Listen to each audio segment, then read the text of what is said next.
Come fanno a stare 400 persone in 12 metri quadrati? La risposta potrebbe sembrare un complicato trucco di magia alla David Copperfield.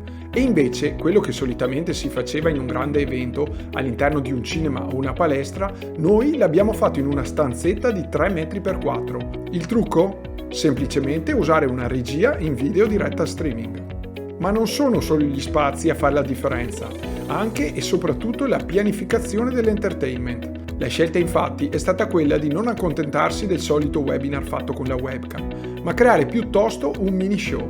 Abbiamo preparato una regia video con 3 telecamere, più le slide dello speech, e abbiamo pensato la piccola stanza con 3 diversi spazi, quindi location unica ma 3 diverse postazioni. Questo ovviamente per rendere più dinamica la diretta. I risultati ci hanno sorpreso. Solitamente la curva di partecipazione a un webinar è questa. Come si vede nella parte iniziale, la presenza aumenta fino ad arrivare a un picco poco dopo l'inizio dell'evento, nel momento in cui si sta esplicitando l'argomento principale e come è gestito e strutturato il webinar.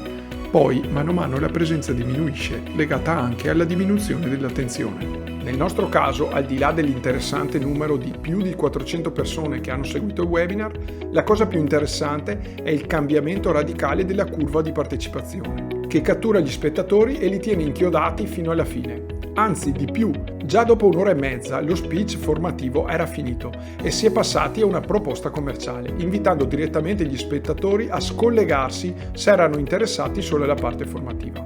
Ma pochissimi hanno ceduto, anzi, di certo un fattore determinante è la bravura e la capacità di coinvolgimento di chi spiega i contenuti, ma nel nostro caso abbiamo avuto possibilità di confronto con precedenti webinar e i risultati sono stati di ben diversa portata.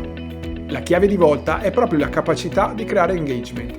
E la cosa bella è che questi, che fino a poco tempo fa erano complicati e costosi strumenti nelle mani delle TV, adesso sono disponibili per tutte le aziende. O meglio, non tutte, di quelle aziende che ne capiscono il potenziale e che scelgono di aumentare l'efficacia e la potenza del proprio marketing.